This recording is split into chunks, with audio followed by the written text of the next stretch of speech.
Every crime hides a story. Every story hides a truth. Welcome to The Watcher, where we uncover the mysteries others look away from. It was the kind of town where people didn't lock their doors.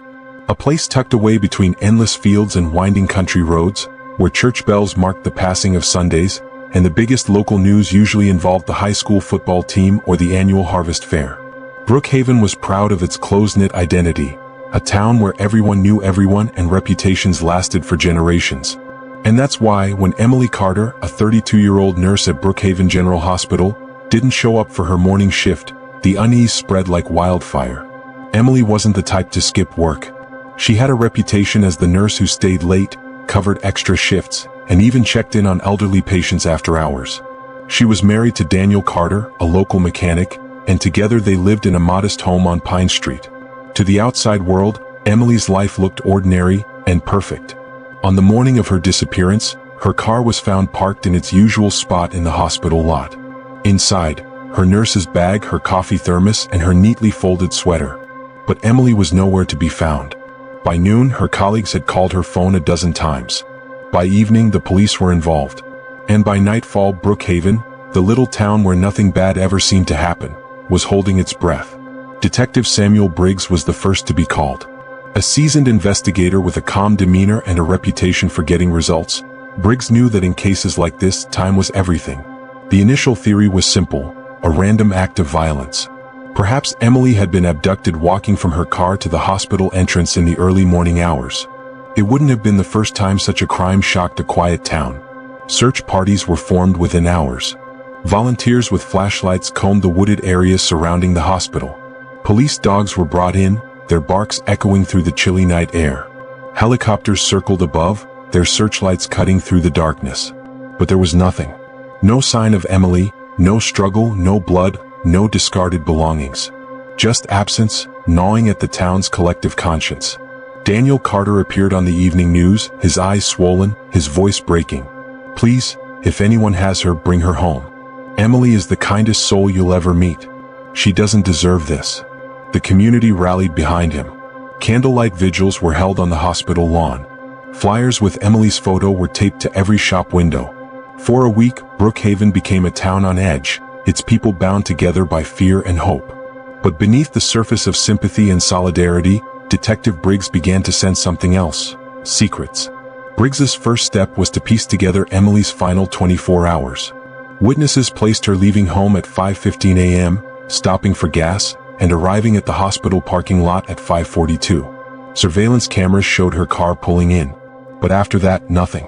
He started with the husband. Daniel Carter was cooperative, perhaps too cooperative. He insisted that Emily had no enemies, no troubles. He provided an alibi. He had been at the auto shop that morning working on a customer's truck.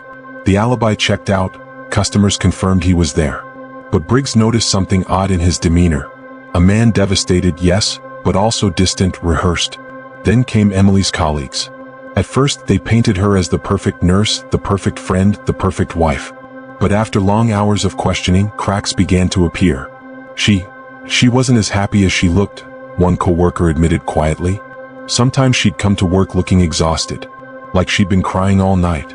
Another added, "She confided in me once. She said she felt trapped, like she didn't know who to trust anymore."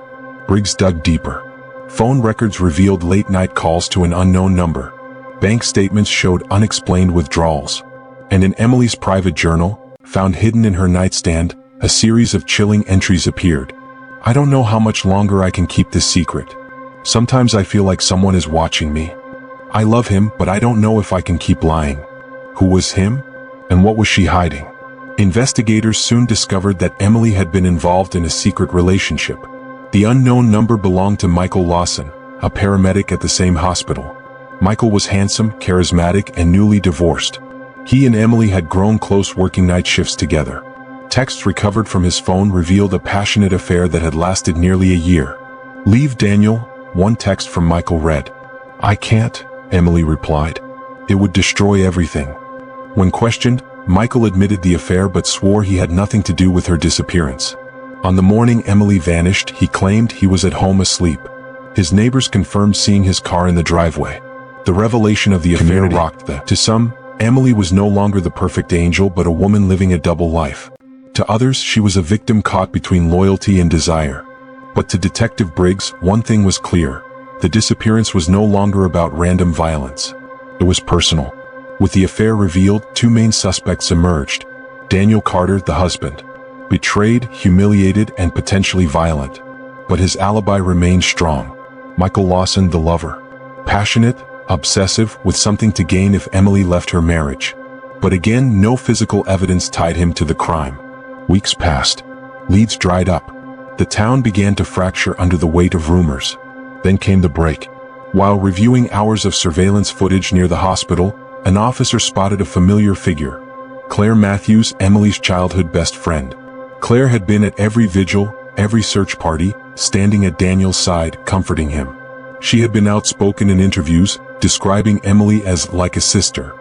But there she was at 5:45 a.m. on the day of the disappearance, walking toward the hospital parking lot. When confronted, Claire claimed she was dropping off paperwork for her job at the county office. But the timing didn't add up. And then investigators found something chilling in her home. A box hidden in her closet, containing Emily's necklace, a set of bloodstained scrubs, and a journal of her own. In it, Claire had written, "She chose him over me again. She doesn't see how much I've sacrificed for her. If I can't have her, no one will." Faced with mounting evidence, Claire broke down during interrogation. Through tears and rage, she admitted that she had confronted Emily in the hospital parking lot. She accused Emily of betraying her, of abandoning their lifelong bond for men who didn't deserve her. Emily, always gentle, had tried to calm her down. Witnesses later recalled Claire's chilling words during the confession. "She looked at me even then and said she forgave me. Can you believe that? She forgave me, as if she was better than me. And then, she stopped breathing." Emily's body was eventually found buried in a shallow grave in the woods outside town. The medical examiner confirmed strangulation as the cause of death. When asked why she did it, Claire's response was simple, haunting. "Because I loved her. And she didn't love me back." The trial gripped the nation. A story of friendship turned obsession, of love turned deadly. Prosecutors painted Claire as manipulative and jealous, a woman who couldn't stand to be second in Emily's life. Claire's defense argued mental illness, citing years of untreated depression and obsessional tendencies. But the jury wasn't swayed. After just 2 hours of deliberation, they returned a guilty verdict: first-degree murder. Claire Matthews was sentenced to life without parole. Daniel Carter never fully recovered.